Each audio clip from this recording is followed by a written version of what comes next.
She is universally known as Dr. Cynthia, and for more than 25 years since she fled her native Myanmar, she's been helping some of the world's neediest people stay alive.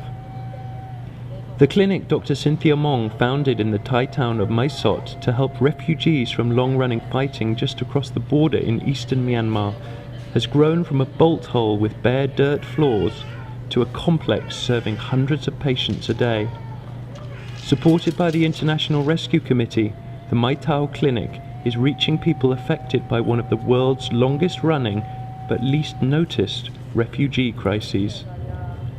Now Dr. Cynthia says the work of the clinic and other aid organisations straddling the frontier is helping improve prospects for families and particularly women who had low expectations of bringing up healthy children or keeping them close.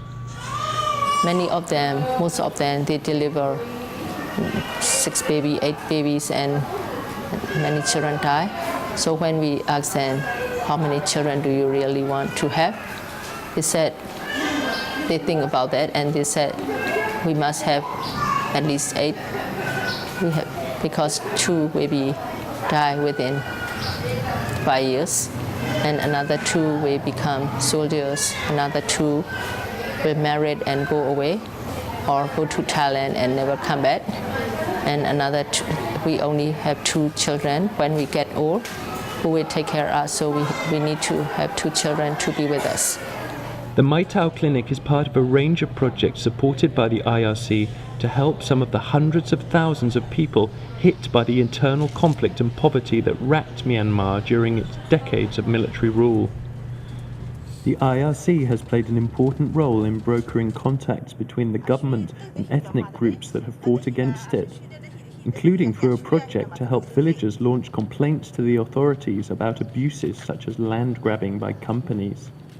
During the ceasefire period, we have seen the human abuses of forced labor has decreased, but the door is open for the domestic company and foreign company to do economic development project in current state, which create a very big problem, so that land grabbing throughout current state.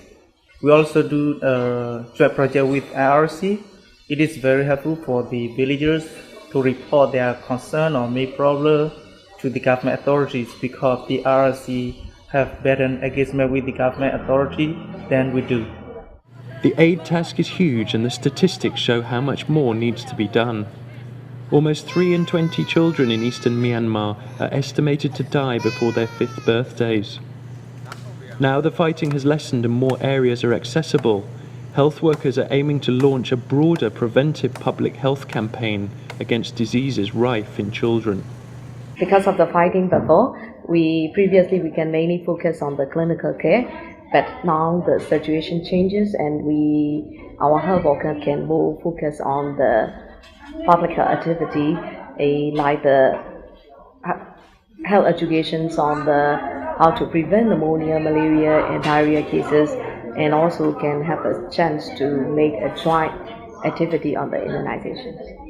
Myanmar has seen extraordinary changes since the army handed power to a quasi-civilian government in 2011, but its future remains uncertain with elections looming in late 2015. For Dr. Cynthia and the others working with the victims of a more than half-century-old civil war, the work will go on for some time yet. Michael Peel, Financial Times, Mae Sot.